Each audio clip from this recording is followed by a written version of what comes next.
Ang turo tungkol sa pagbibigay. Mag-ingat kayo at baka ang paggawa ninyo ng mabuti ay pakitang tao lang. Sapagkat kung ganyan ang ginagawa ninyo, wala kayong matatanggap na gantimpala mula sa inyong amang nasa langit. Kaya kapag nagbibigay kayo ng tulong, huwag na ninyo itong ipamalita gaya ng ginagawa ng mga pakitang tao roon sa mga sambahan at sa mga daan upang purihin sila ng mga tao. Ang totoo, tinanggap na nila ang kanilang gantimpala. Sa halip, kung magbibigay kayo ng tulong, huwag na ninyo itong ipaalam kahit sa pinakamatalik niyong kaibigan upang maging lihim ang pagbibigay ninyo. At ang inyong amang nakakakita sa ginagawa ninyo ng lihim ang siyang magbibigay ng gantimpala sa inyo. Ang turo tungkol sa pananalangin. Kapag nananalangin kayo, huwag kayong tutulad sa ginagawa ng mga pakitang tao. Mahilig silang manalangin ng nakatayo sa mga sambahan at sa mga kanto ng lansangan para makita ng mga tao. Ang totoo, tinanggap na nila ang kanilang gantimpala. Sa halip, kung mananalangin kayo, pumasok kayo sa inyong kwarto at isara ang pinto, at saka kayo manalangin sa inyong ama na hindi nakikita. At ang inyong ama na nakakakita sa ginagawa ninyo ng lihim ang magbibigay ng gantimpala sa inyo. At kapag nananalangin kayo, huwag kayong gumamit ng maraming salita na wala namang kabuluhan, tulad ng ginagawa ng mga taong hindi kumikilala sa Diyos. Akala nila ay sasagutin sila ng Diyos kung mahaba ang kanilang panalangin. Huwag niyo silang gayahin, dahil alam na ng inyong ama kung ano ang kailangan ninyo, bago pa man ninyo ito hingin sa Kanya. Kaya manalangin kayo ng katulad nito. Ama naming nasa langit, sambahin nawa kayo ng mga tao.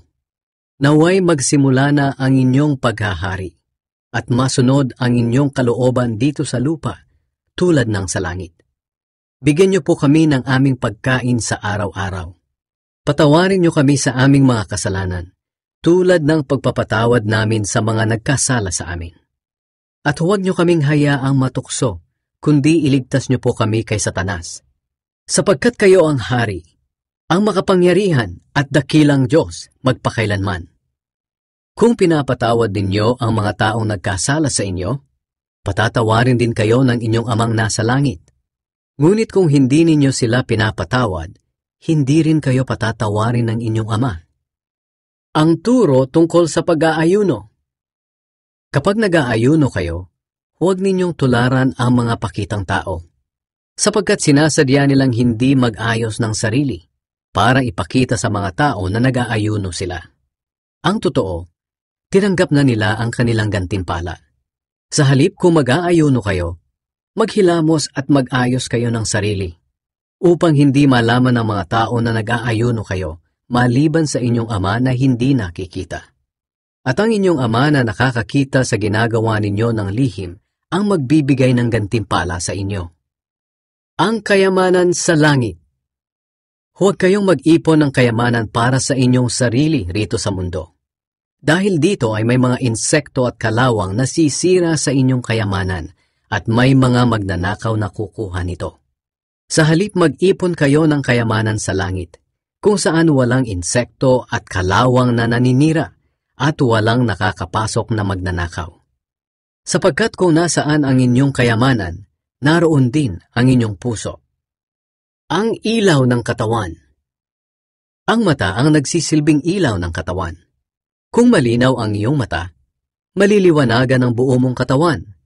Ngunit kung malabo ang iyong mata, madidiliman ang buo mong katawan. Kaya kung ang nagsisilbing ilaw mo ay walang ibinibigay na liwanag, napakadilim ng kalagayan mo. Sino ang dapat nating paglingkuran? Ang Diyos o ang kayamanan? Walang taong makapaglilingkod ng sabay sa dalawang amo, sapagkat kapopootan niya ang isa at iibigin ang ikalawa, o kaya'y magiging tapat siya sa isa at hahamakin ang ikalawa. Ganon din naman, hindi kayo makapaglilingkod ng sabay sa Diyos at sa kayamanan. Kaya sinasabi ko sa inyo, huwag kayong mag-alala tungkol sa inyong buhay, kung ano ang inyong kakainin, iinumin o susuotin. Dahil kung binigyan kayo ng Diyos ng buhay, siguradong bibigyan din niya kayo ng pagkain at isusuot. Tingnan ninyo ang mga ibon sa himpapawid. Hindi sila nagtatanim o nag-aani o nag-iipon ng pagkain sa bodega. Ngunit pinapakain sila ng inyong amang nasa langit. Hindi ba't mas mahalaga kayo kaysa sa mga ibon? Sino sa inyo ang makakapagpahaba ng kanyang buhay ng kahit isang saglit sa pamamagitan ng pag-aalala? At bakit kayo nag-aalala tungkol sa pananamit?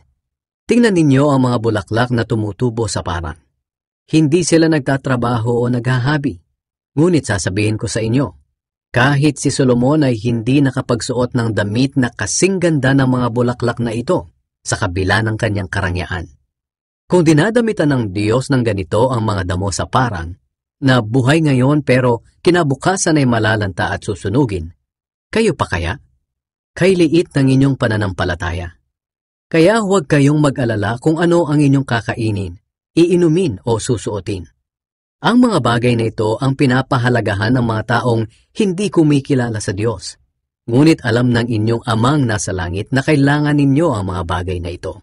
Kaya, unahin ninyo ang mapabilang sa kaharian ng Diyos at ang pagsunod sa kanyang kalooban, at ibibigay niya ang lahat ng pangangailangan ninyo.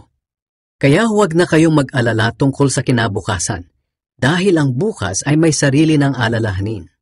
Sapat na ang mga alalahaning dumarating sa bawat araw.